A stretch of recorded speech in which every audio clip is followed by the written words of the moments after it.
Well, good morning, everyone. Morning, church. I wanted you to look at a familiar verse to most of us. When Jesus is asked by a lawyer two different times about the greatest commandment, he says these words. But the Pharisee, when he heard that Jesus had silenced the Sadducees, they gathered themselves together. One of them, a lawyer, asked him a question, testing him, "Teacher, which is the great commandment in the law?"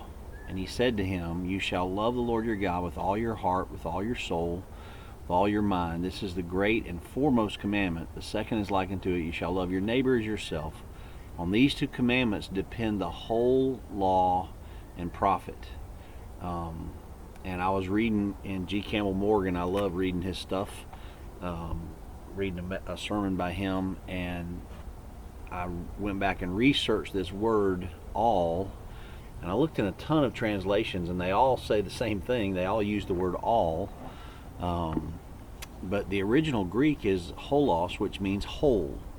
It means entirely. It means every part.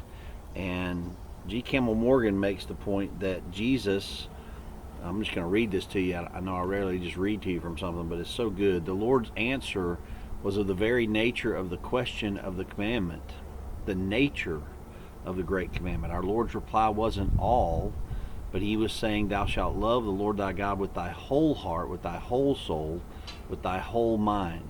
I suggest to you, he says, this is a distinction without a difference. I would point out that it is a difference between quantity and quality. All the heart is quantity, but the whole heart is quality.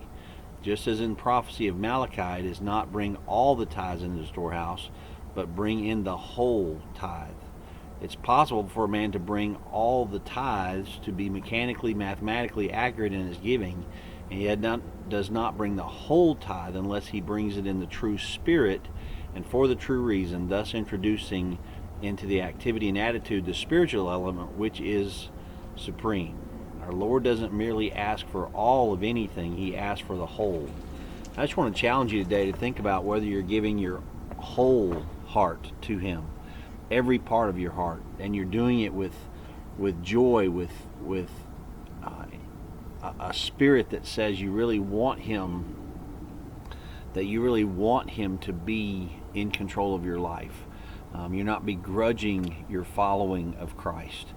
He wants us to give our whole heart to him, and our whole soul to him, and our whole mind to him, to yield every part of ourselves to him willingly and generously, and with the hope and the belief and the faith that he will take better care of all that than we will. I believe with all my heart that God longs to have all of you, not just in quantity, but the quality of our soul and our mind. Be blessed. Hope to see you back soon.